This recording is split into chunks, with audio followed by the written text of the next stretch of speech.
वैष्णवी, मैं ये कहना नहीं चाहता, लेकिन मैंने खुद अपनी आंखों से अपनी श्रेय का बेजान शरीर देखा है। तो फिर तुम ये कैसे कह सकती हो कि ये हमारी श्रेय है? वैष्णवी, पागलों जैसी बातें मत करो और बाहर आओ प्लीज। इन्हें इनकी बच्ची वापस दे दो प्लीज, बाहर आओ। नहीं नहीं नहीं कार्तिक जी, हम अपनी बच्ची किसी को नहीं देंगे। ये हमारी श्री और ये हमारे साथ ही रहेगी। लगता है ये ऐसे नहीं मानेगी। चलो सब आगे बढ़ो। नहीं नहीं नहीं नहीं नहीं नहीं, कोई कुछ नहीं करेगा। मैं लेकर आता हूँ आपकी बच्ची को, मुझे थोड़ा समय दो। वैष्णवी, वैष्णवी दरवाजा खोलो, मैं तोड़ दूंगा।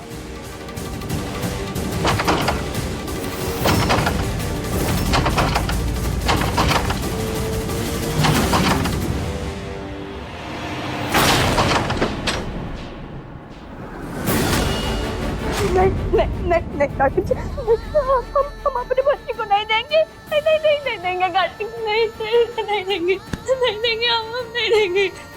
विष्णु, चल।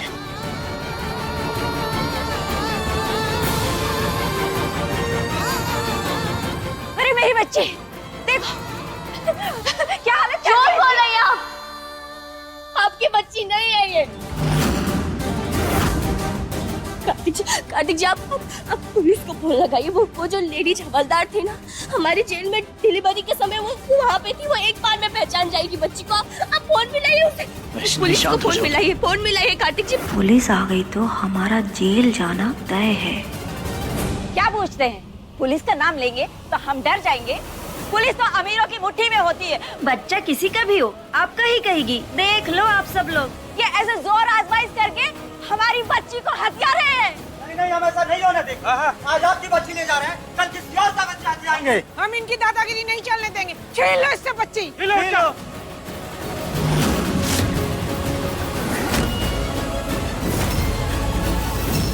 हम खुद मर जाएंगे, लेकिन बच्ची को खुद से अलग बिल्कुल नहीं करेंगे। आप सब चिंता मत कीजिए, बच्ची मैं आपको वापस दूंगा। वैष्णवी, बच्चा वापस दो। अरे बीबी हाथ नहीं आ रही है तो इसके पत्ते को ही पकड़ लो। आओ, पकड़ो। नहीं पापा, छोड़ दो बबुआ रुकिए, को। मेरी बात तो सुनिए। अरे दिमाग खराब हो गया है का। अरे जब तक बच्ची ना मिले इसे छोड़ना नहीं।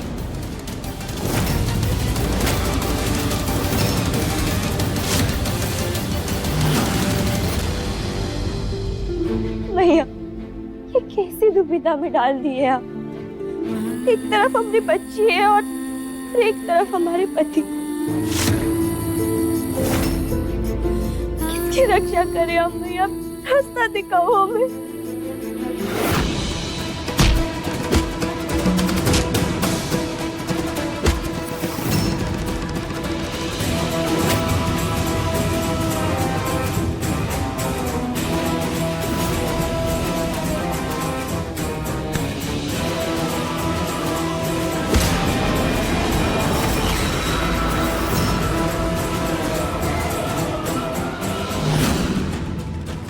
कार्तिक जी, है लड़की, अगर अपने पति को जिंदा देखना चाहती है तो उस बच्चे को लौटा दे, वरना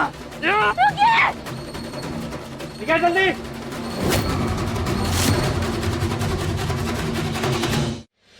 अरे ए बबुआ को छोड़ दो। जल्दी से आ नीचे।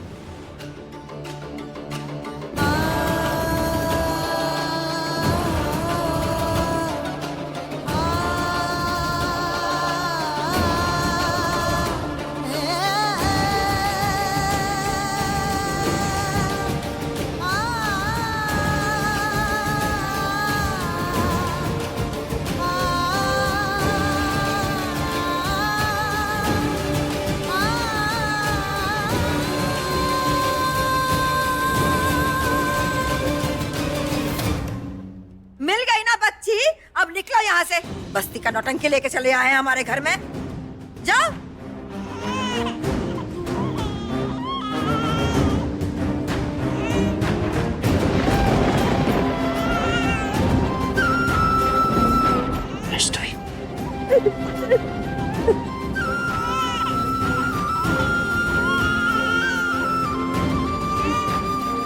देख रहे ना कार्तिक जी, दिखाई दे रही है ना आपको उसकी वैष्णवी, चीख? एक बच्चा उसके माँ के पास जाने के लिए रोता है कार्तिक, जो उसके पास होने पर नहीं। वो औरत उसकी माँ नहीं है, हमारा यकीन कीजिए, नहीं है वो।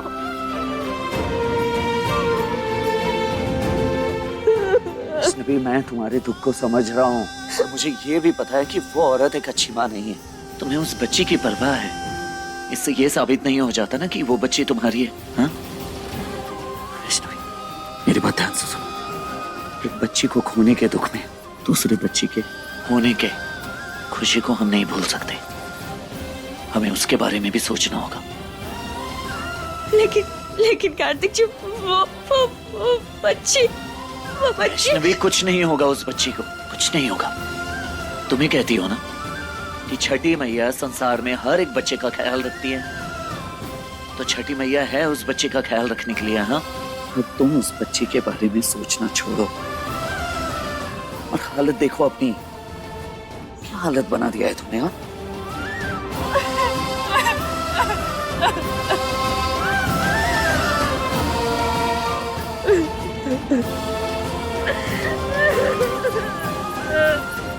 वैष्णवी,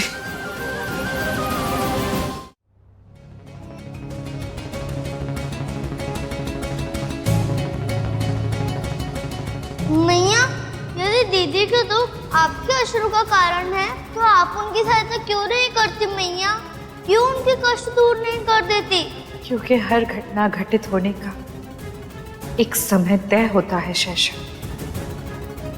यदि मनुष्य के जीवन में कष्ट लिखे हैं तो उसे सहने ही पड़ते हैं। किंतु दीदी तो सत्य कह रही है, वो शिशु तो उनका ही है, फिर कोई उनका विश्वास क्यों नहीं करता? क्यों सब उन्हें इस प्रकार प्रताड़ित कर रहे हैं? शैशव, हमें एक बात बताओ, कोई अंधकार में प्रकाश कैसे करेगा? अग्नि से मैया।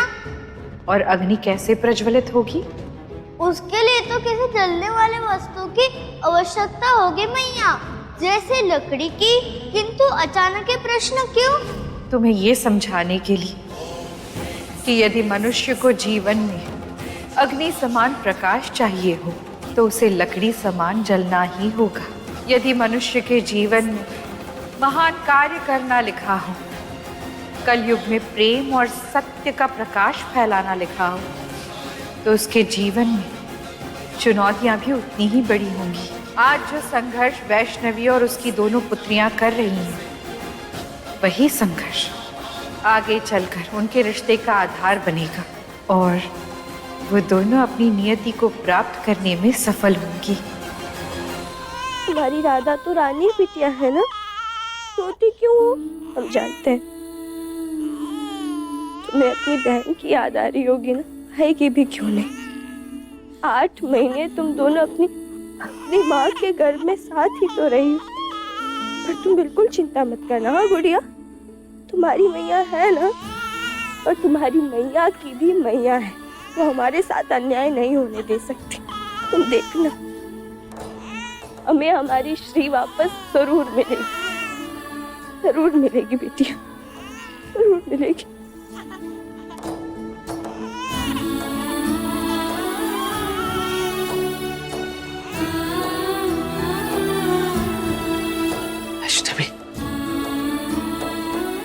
हम भी माँ हैं, तुम्हारे मन की दशा समझते हैं। कभी नहीं मानोगी कि तुम अपने जिगर का एक टुकड़ा खो चुकी हो, लेकिन इससे सच तो नहीं बदल जाएगा बिटिया। सच हम जानते हैं दादी, आप ही बताइए, अगर हमारा उससे कोई रिश्ता नहीं होता तो अस्पताल में इतने सारे बच्चे थे, फिर उसी बच्चे में हमें हमारी श्री क्यों दिखाई दी? क्योंकि हमारे मन के तार उसी से जुड़े हैं दादी। क्यों सिर्फ उसी का रोना हमारे दिल को चीर गया? बोलिए दादी, क्यों?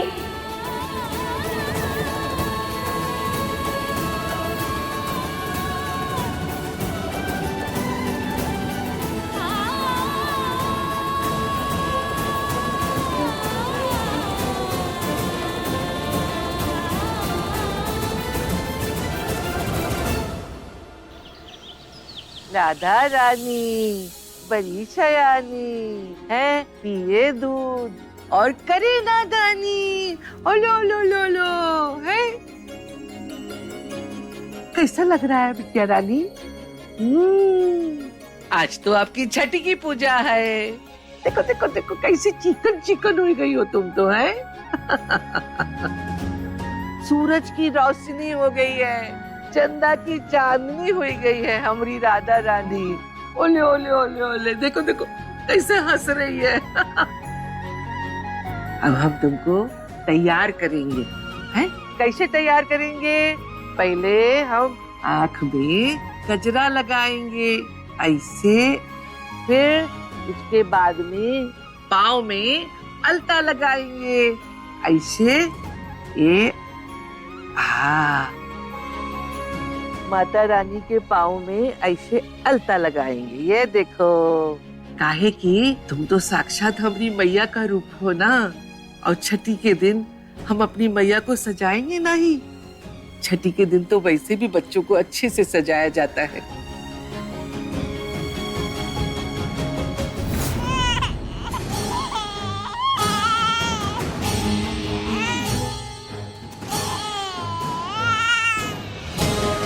रोले रोले, बस थोड़ी देर और, फिर बला टली हमारे सर से।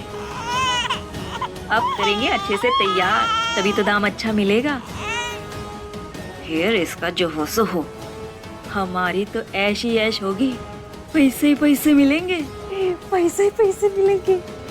हम अच्छी अच्छी फाकी पहनेंगे, रानी बिटिया हमारी राधा रानी। आ जाओ भैया, आ जाओ, जाओ जाओ जाओ जाओ जाओ जाओ। ओहो हो, अभी टोपी पहनेंगे। आहा, ठंड दिखती नहीं है, लग जाती है। और बच्चों को तो जरा जल्दी ही लग जाती है, इसलिए इनके हाथ और पाँव अच्छे से ढक के रखना चाहिए।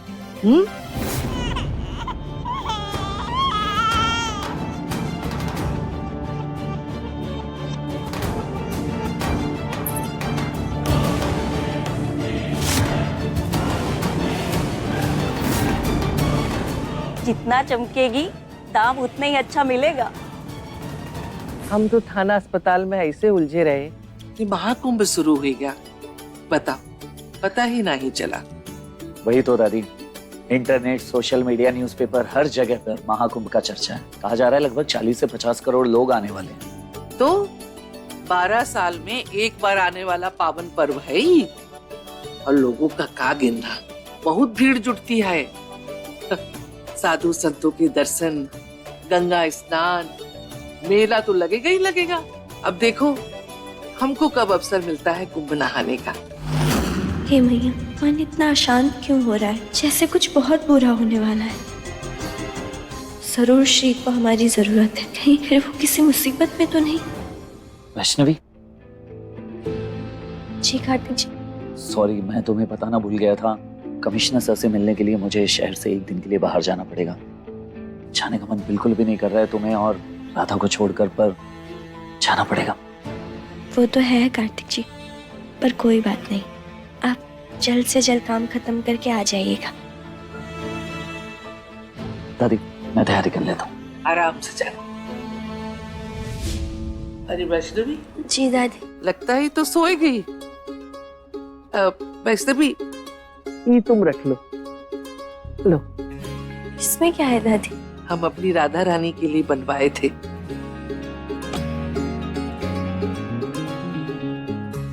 ये तो बहुत सुंदर है।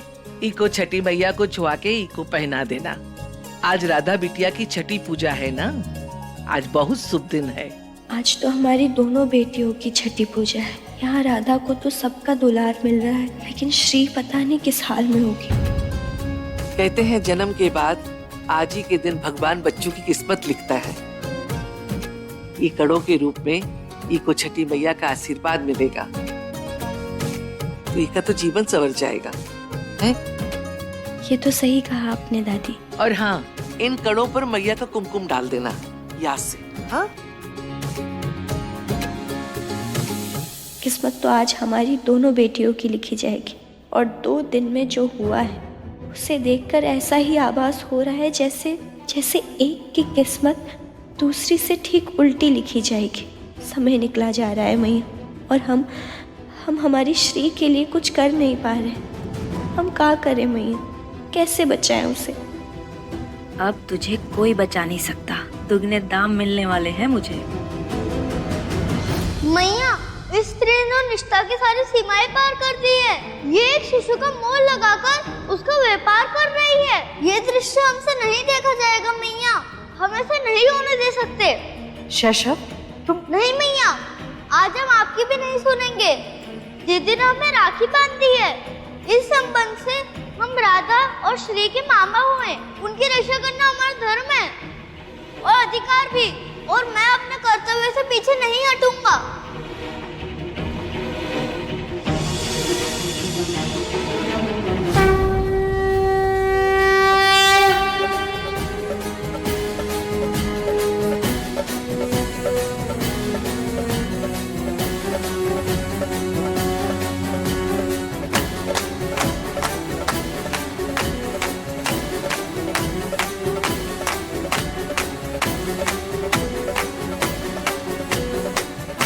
हमारी बच्चियों की रक्षा करना मैया, जो हमारे पास है उसकी भी और जो हमारे पास नहीं है उसकी भी।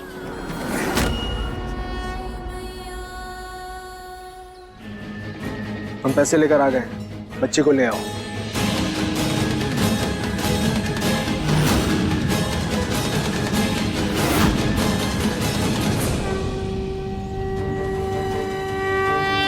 दीदी, दीदी, दीदी। चिकलू, तुम यहाँ इतने परेशान क्यों लग रहे हो? दीदी वो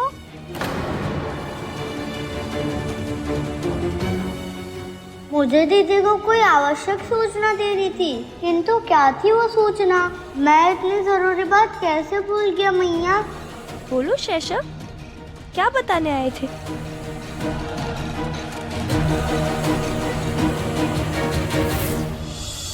मैया, हमें जो बात दीदी से कहनी थी वो हमारे स्मृति से ओझल कैसे हो गई? मुझे उन्हें सावधान करना था कि उनके बच्चे को मंदिर के बाहरी गुड्डों को बेचा जा रहा है, किंतु जब मैं वहां पहुंचा। शैशव, बात को समझो। वैष्णवी के जीवन में जो चुनौतियां लिखी हुई है उसे उसका सामना करना ही होगा। तुम हर बार उसकी सहायता कर उसे उसकी नियति से दूर नहीं कर सकते। ये तो अन्याय है मैया। कृतिका माताओं ने तो कितनी बार इस दीदी के मार्ग में बाधा डाल के उन्हें भ्रमित किया है, फिर मैं उन्हें सही मार्ग क्यों नहीं दिखा सकता?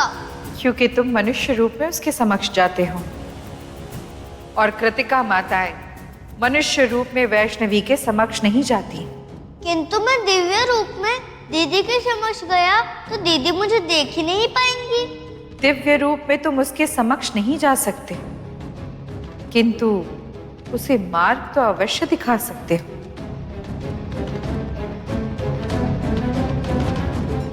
पता नहीं क्या हुआ था चिकलू को, जिस तेजी में आया था उसी रफ्तार से चला गया।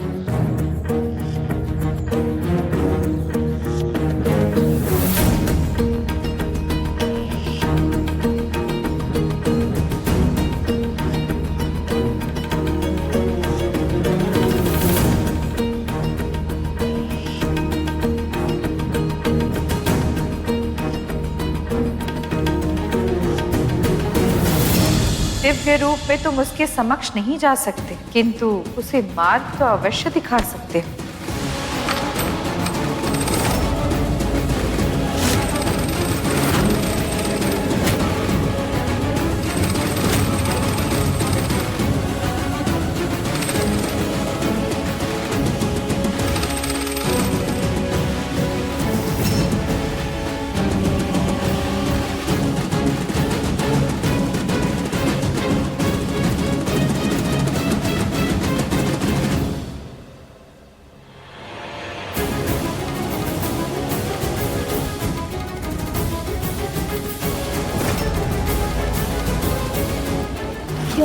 ये औरत हमारी श्री के साथ यहाँ क्या कर रही है?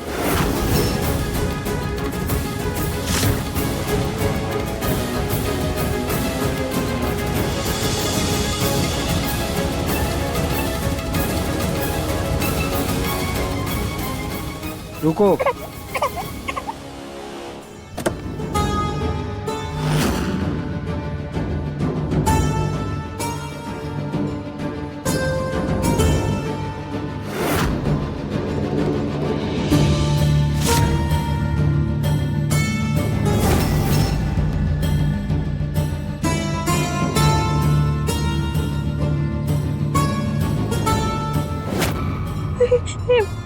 हे मैया, ये तो अपनी बच्ची को बेच रही है।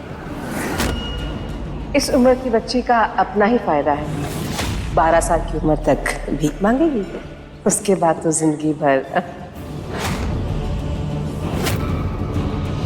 है सुंदर तो अभी से है।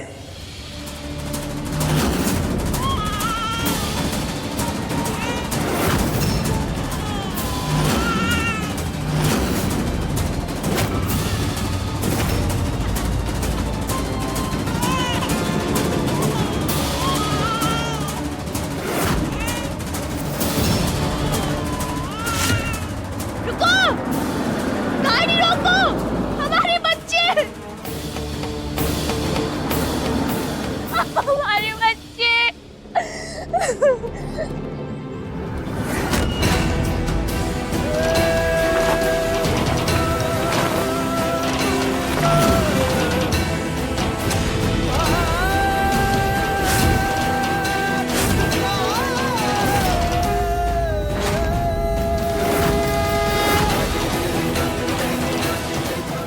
हे भैया, हमारी बच्ची की जीवन का सवाल है। आज हमारे साथ रहना। हमने उससे वादा किया है कि हम उससे कुछ नहीं होने देंगे। आपने हमें उस तक पहुंचाया है, तो आज आप शक्ति देना हमें। जय छठी मैया।